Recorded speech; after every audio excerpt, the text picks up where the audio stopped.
negara dengan risiko bencana tinggi karena letaknya di pertemuan lempeng tektonik dan berada di jalur cincin api, ditambah curah hujan tinggi dan kondisi geografis yang beragam. Bencana terjadi setiap tahun dengan dampak besar bagi masyarakat, ekonomi, dan infrastruktur. Di tengah meningkatnya risiko, teknologi kecerdasan buatan AI menjadi peluang untuk memperkuat sistem peringatan dini (IWS) melalui analisis data yang cepat dan akurat. Namun pemanfaatannya masih terkendala jaringan, SDM, integrasi data, dan kebijakan. Karena itu, diperlukan kebijakan publik yang lebih adaptif untuk mendukung penerapan IWS berbasis data.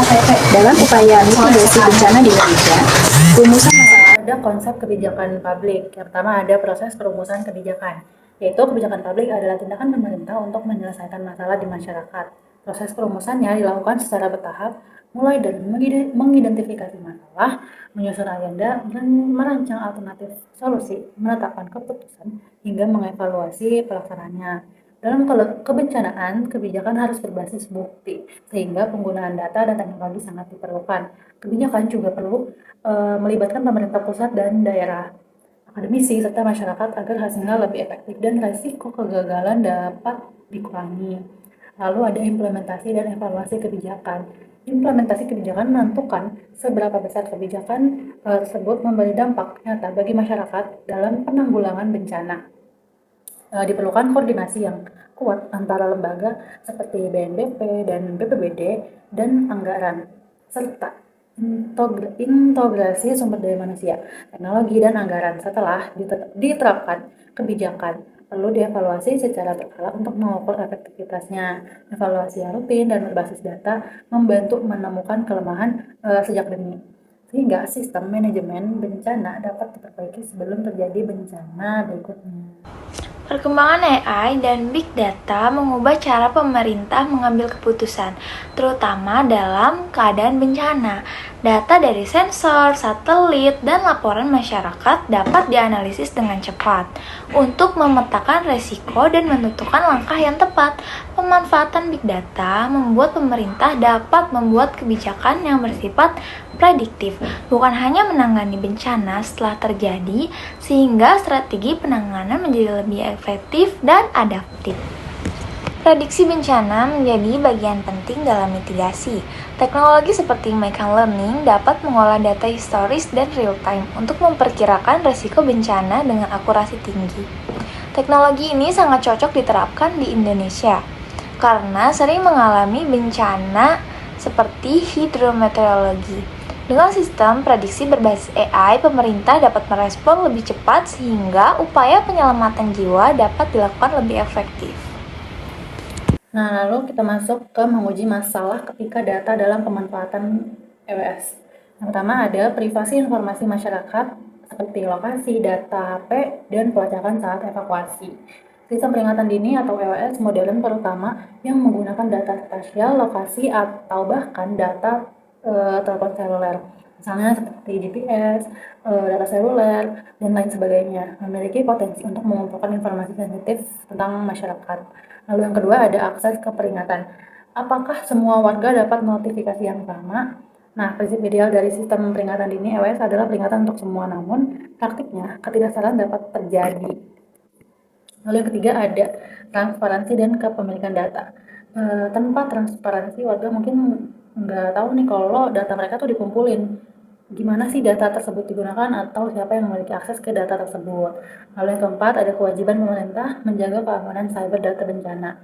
Jika data EWS termasuk data sensitif seperti lokasi dan identitas warga negara disimpan dalam sistem digital.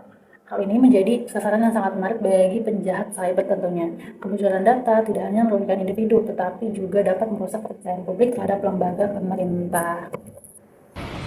Keakuratan prediksi sistem peringatan dini EWS banjir dapat dipengaruhi oleh kualitas dan ketersediaan data hidrometeorologi seperti curah hujan, tinggi muka air, dan debit sungai. Di wilayah kompleks seperti Jakarta, distribusi sensor yang tidak merata serta kondisi lingkungan yang terus berubah Akibat urbanisasi dapat membuat model sulit membaca pola banjir secara tepat. Teknologi yang digunakan mulai dari sensor otomatis, model hidrologi, hidraulik, hingga metode berbasis machine learning dan fuzzy logik mampu meningkatkan ketelitian prediksi meskipun penerapannya tetap membutuhkan data yang stabil dan terkalibrasi dengan baik. Selanjutnya, dampak jika keputusan diambil tepat waktu. Keputusan yang diambil cepat melalui early warning system memungkinkan pemerintah dan warga melakukan evakuasi lebih awal, melindungi aset penting, dan menyiapkan bantuan sebelum kondisi memburuk. Dengan peringatan yang datang tepat waktu, risiko korban jiwa dan kerugian materi dapat ditekan secara signifikan. Sementara, jika keputusan terlambat atau tidak optimal, maka early warning system akan berjalan secara tidak efektif dan koordinasi antar lembaga menjadi melemah, sehingga evakuasi terhambat, kerusakan meningkat, korban dapat muncul, dan kepercayaan masyarakat menurun. Kemudian, dampak terhadap kepercayaan masyarakat dan partisipasi komunitas. Aspek sosial sangat berpengaruh terhadap efektivitas early warning system. Ketika masyarakat dilibatkan dan memperoleh edukasi yang memadai, respon terhadap peringatan menjadi lebih cepat dan tepat. Oleh karena itu, early warning system baru dapat berjalan secara optimal apabila teknologi, koordinasi, dan kepercayaan masyarakat saling mendukung. Lalu kesimpulannya. Koordinasi BMKG, BNPB dalam kebijakan real time. BMKG memegang peran strategis dalam pemantauan atmosfer, geografis, dan iklim secara real time, kemudian menghasilkan peringatan dini yang menjadi dasar pengambilan langkah mitigasi. Di sisi lain, BNPB berfungsi sebagai koordinator nasional yang menerjemahkan informasi teknis menjadi kebijakan operasional. Instruksi kesiapan dan kesiagaan tanggapan darurat terutama melalui BPDB di tingkat daerah. Alur koordinasi ideal berlangsung dengan cepat.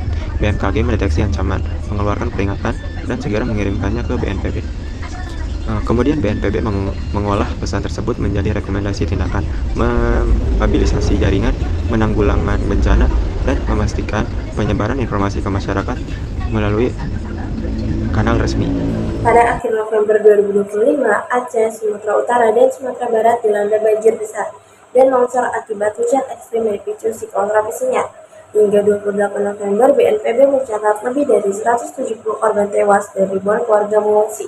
BMKG sebelumnya telah mengeluarkan peringatan dini potensi hujan sangat lebat untuk wilayah Sumatera Utara dan Barat sejak 25 sampai 28 November.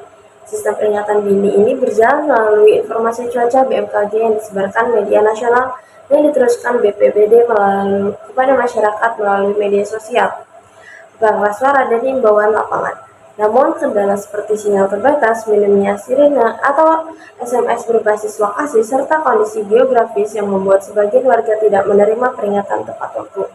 Kejadian ini menunjukkan bahwa meskipun early warning system sudah bekerja, efektivitasnya masih terhambat infrastruktur dan kesiapsiagaan, sehingga perlu peningkatan peringatan berbasis komunitas serta penguatan mitigasi lingkungan. Lalu kesimpulannya, sistem peringatan dini atau early warning system penting untuk mengurangi dampak bencana dan keberhasilannya bergantung pada kualitas data serta koordinasi antar lembaga dan masyarakat. Studi kasus bencana di Sumatera pada akhir November 2025 menunjukkan bahwa peringatan cuaca dan respon awal lembaga sudah berjalan, tetapi masih terkendala keterlambatan informasi, keterbatasan sistem peringatan, dan kesiapsiagaan yang belum merata. Dengan integrasi kebijakan yang lebih kuat, teknologi yang lebih andal, dan komunikasi risiko yang efektif, early warning system dapat mendukung keputusan yang lebih cepat dan tepat untuk menekan risiko bencana. Selanjutnya adalah saran dari kelompok kami. Yang pertama, memperkuat integrasi data dan meningkatkan keakuratan prediksi pada daerah rawan bencana di Sumatera. Yang kedua, meningkatkan keadilan akses informasi dan efektivitas penyebaran peringatan dini kepada masyarakat. Dan yang terakhir adalah meningkatkan koordinasi lintas lembaga serta memastikan keamanan dan transparansi data.